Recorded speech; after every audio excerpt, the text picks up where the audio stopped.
Tantor Audio, a division of Recorded Books, presents The Power of a PhD, How Anyone Can Use Their PhD to Get Hired in Industry, by Dr. Isaiah Hankel, narrated by Mike Lenz.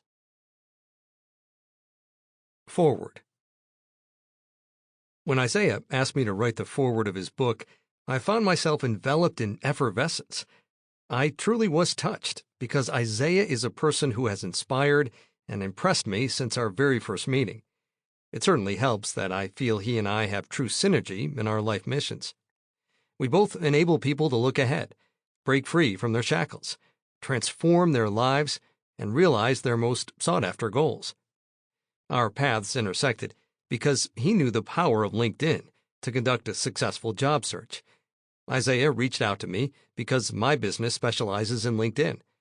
My team and I empower professionals through career branding by building success into their brands and aligning their stories to their goals. By optimizing clients' profiles, opportunity collides with them. I saw early on the professional opportunities available through LinkedIn and how the platform leveled the playing field for every professional, regardless of title or background, in managing reputation, growing their brand, and positioning themselves for their career vision. As I worked with professionals, Isaiah was empowering PhDs to enter into the private sector. He knew LinkedIn was the tool for them to find success. Isaiah created a community of engaged PhDs, hungry to use their education, knowledge, and mental strength and persistence as a competitive edge in a professional world. It was after joining his cheeky Scientist Association that I began to understand the true depth of what Isaiah was providing to his community. The association was a family of PhDs who spent their lives studying and researching, felt stuck, unsupported, and alone. Isaiah gave them the confidence, motivation, and inspiration, in addition to actual professional training. He provided the PhDs with impetus to change their lives and pivot in a more fruitful direction. These success stories of PhDs who put his advice to use changed their future vision and found new, fulfilling, and well-paying careers outside of academia were inspiring and refreshing. Even though I knew he was guiding and impacting his audience, I never truly understood what was driving his mission. It was during a podcast commercial break when I saw a video interview of Isaiah speaking of his own background as a PhD. He spoke of the hard work he had to put into his career. Regardless of his dedication, there was an extreme lack of support in the academic world. The respect I had for him magnified, realizing that he had once been in his audience's shoes, and now dedicates his life to empowering others so they would not have the negative experience he had, and they could find the right path in order to soar. For you, your doctorate may have been your goal and vision. Know that there is more out there for you, and it's time to pivot, to use all that you have acquired through years of dedication and research in a new way. This book is the tool that will help you take your strengths and abilities and create a new vision, and ultimately, a new future for yourself. Most people do not understand that growth and success are forged because of sustained moments of discomfort, anxiety, and fear. Hopefully, this book will trigger those feelings inside you, which will then lead to your growth and lead you outside your comfort zone and into that next chapter of your life. Keep your eye on the future you envision for yourself. Put your trust in Isaiah. You have the power to determine your story and your future. The fact that you are listening to this forward should tell you that you are ready. It is your time right now to soar high and aim big. You too can live an inspired life. The instructions are right here. Just keep listening. Donna Serdula, founder of Vision Board Media and LinkedIn-makeover.com. Author of LinkedIn Profile Optimization for Dummies. Preface. Why I now feel sorry for my academic advisor. First principle. Never to let oneself be beaten down by persons or by events. Marie Curie, Ph.D. Answer me. I'm the boss, my advisor yelled. The whole lab felt quiet. My advisor yelled again. Answer me right now, or I'll write a letter to your department and you'll never get your PhD. At that, the lab next to us fell quiet too. Professor managing the lab next door had closed his office door when my advisor started yelling. At the time, I just thought this other professor didn't want to get involved, but now I see him as one more person scared and broken by the academic system. I sat frozen, completely unable to compute what was happening. My professor stormed over to me, grabbed my arm, and shouted in my face one more time, "Do you understand me?" I meekly said, "Yes, okay." He let go of my arm and walked away. Everyone acted like nothing had happened. I packed up my stuff and left the lab for the day. I went to the dean's office, but he only acted surprised by the incident and didn't seem to be able to offer much help. A common problem. That incident with my professor was not isolated. The lack of accountability with no system for correcting poor management, let alone bullying, harassment, or other extreme cases of inappropriate behavior, was a common problem I ran into in academia repeatedly. A report by Nature defines this problem clearly. The feudal master-servant relationship existing between a PhD supervisor and his or her student has another facet seldom broached by academics. That is bullying. Employment legislation prohibits bullying at work. But because PhDs are not salaried or contracted, they are not legally employees, and so are vulnerable to capricious supervisors. A report by The Guardian further explains why this problem has continued over the past 15 years. In other industries, the human resources departments are really strong on bullying, and if there is any accusation of bullying, it's taken seriously. But in academia, there's a culture that the line manager or head of department has absolute power. They can make or break your career, and people very rarely get help. I have spent several years working for a drug company, and there the climate was much more professional. You were trained to look after the people in your group and to look out for any warning signs. Universities are 10 or 20 years behind.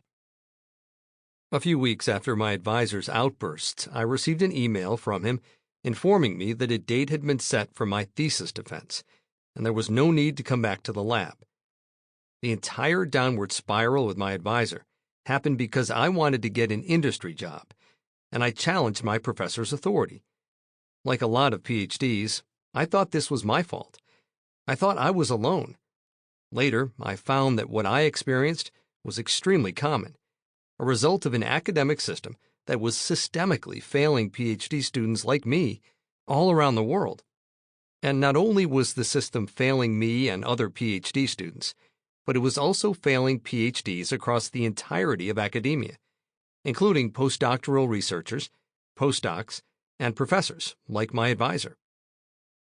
James Lane Allen, an American novelist from Transylvania University, once wrote, "Adversity does not build character, it reveals it." The adversity my advisor was facing exposed his poor character, nothing more or less. As PhDs, we all face moments of weakness in which the pressure of academia and the poverty-level compensation for our efforts break us temporarily. What happened the day I left the lab wasn't entirely my advisor's fault. After all, he was older and was brought up in academia during a different time.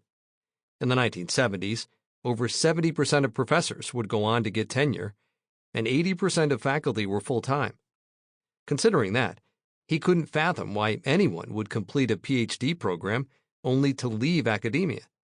He told me I was a foolish failure for wanting to leave academia. Therefore, I was not worth his time. He hadn't come to terms with how much the world had changed since he got his PhD. During my last year of graduate school, I remember reading a report by the Royal Society that found that only 0.45% of PhDs now become full-time professors. I thought, what? How is this possible? Why am I here then? Am I chasing something that won't exist in a few years? The answer I arrived at was yes, as the data I continued finding told a darker and darker story. The failure of academia. The average graduate student across all fields now takes 8.2 years to get their PhD and is 33 years old by the time they defend. Up to 80% of those PhDs end up unemployed or in low-paying postdoc and teaching assistant positions, which, according to the government, are training positions rather than real employment. The average time spent in postdoc positions has swelled from just 1 year to anywhere from 6 to 10 years, what is now referred to as chasing postdocs. Worse still is that universities have started to hide how many postdocs they have by labeling senior postdocs as non-faculty staff or research associates, even though the PhDs in these positions continue to get paid very poorly without access to any retirement benefits, or, in some cases, health care. Full-time professorships have been replaced by poorly paid professor in title-only, part-time, adjunct, and contract professorships, which is why the New York Times recently dubbed academia as adjunctotopia. PhDs have gone from being revered experts the world relies on to invisible laborers, trapped in a pyramid scheme supporting only a handful of full-time professors.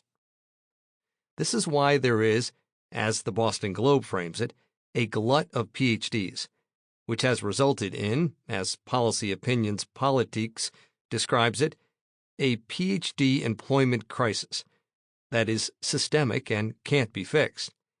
It's also why so many PhDs dream of transitioning out of academia, even though they have no idea how to do so. To my academic advisor, it was unimaginable that a PhD, as deep into their academic career as I was, would not want to be a professor. When he was in graduate school, professors were untouchable. They could do and say anything they wanted.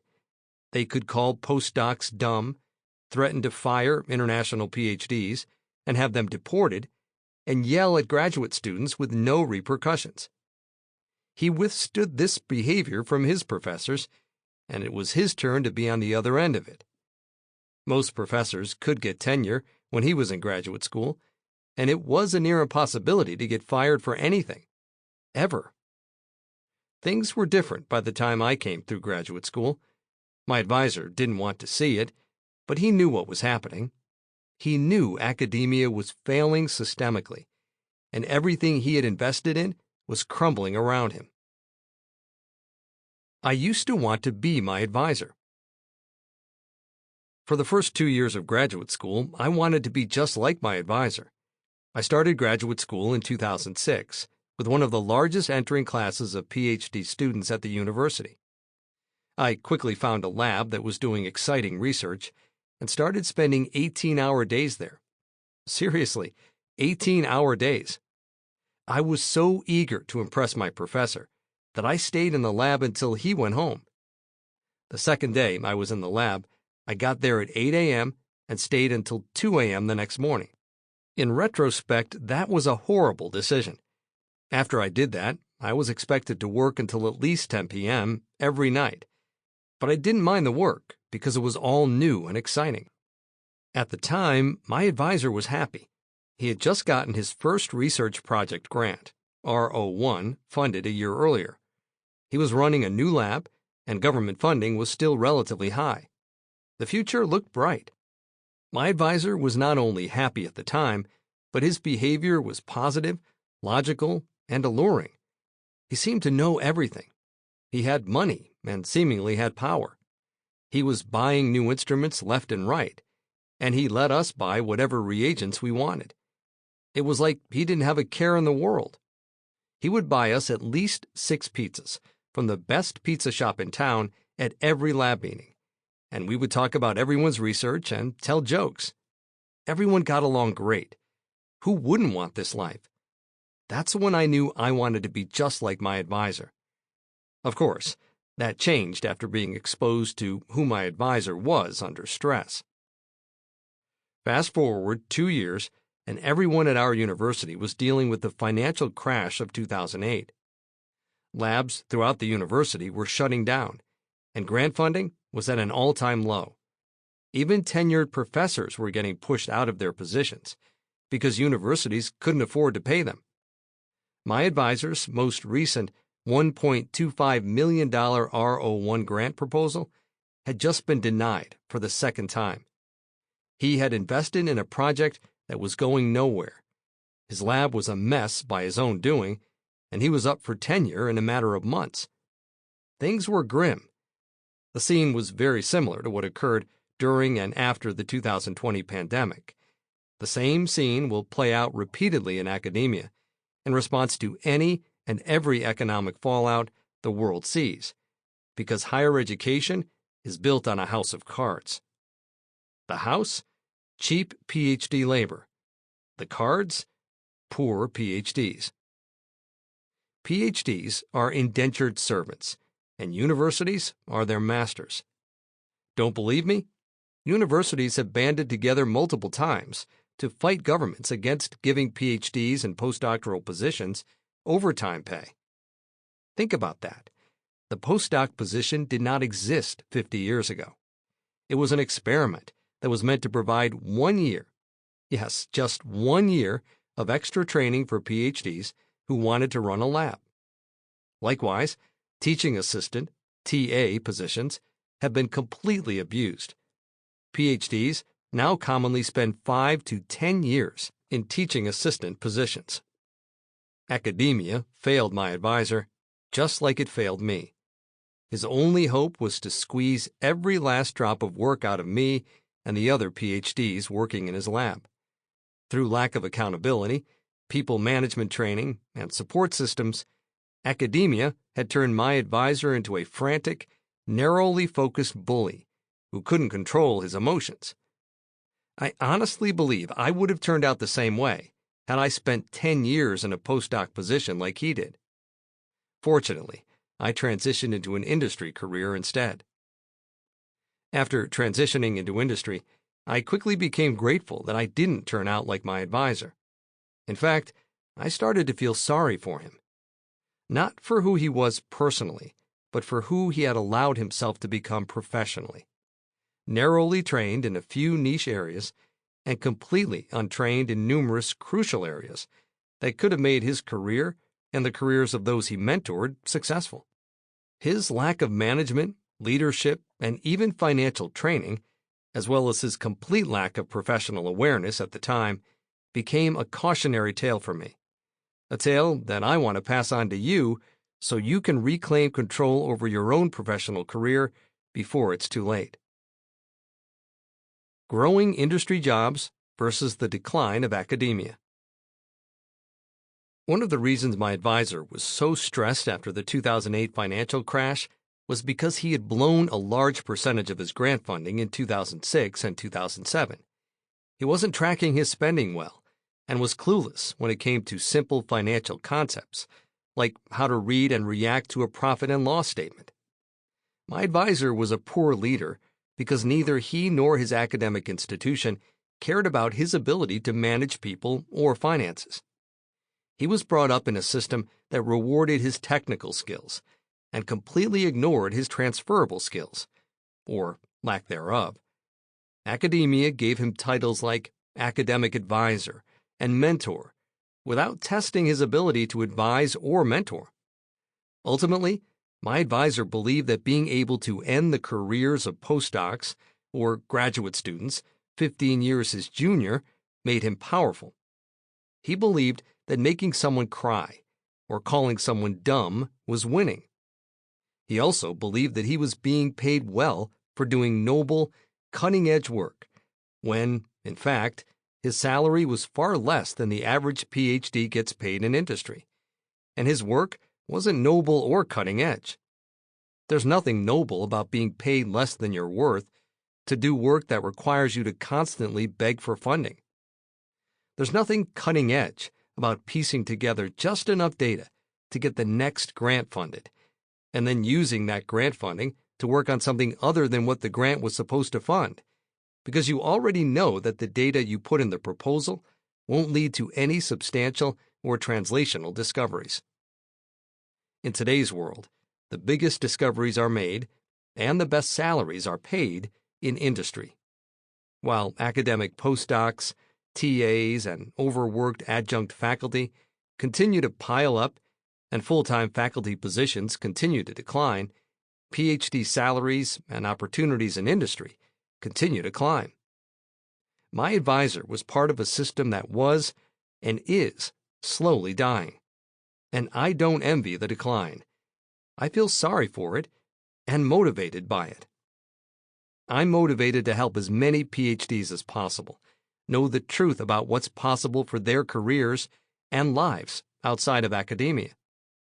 I'm motivated to encourage PhDs, perhaps like you, who have become disillusioned, isolated, or even abused by academia, to know that they and their PhDs are incredibly valuable in history.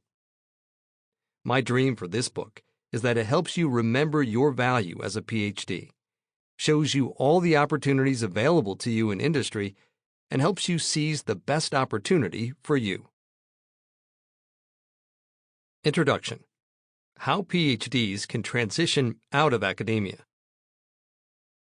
Do not let your fire go out, spark by irreplaceable spark, in the hopeless swamps of the not quite, the not yet, and the not at all. Do not let the hero in your soul perish in lonely frustration for the life you deserved and have never been able to reach.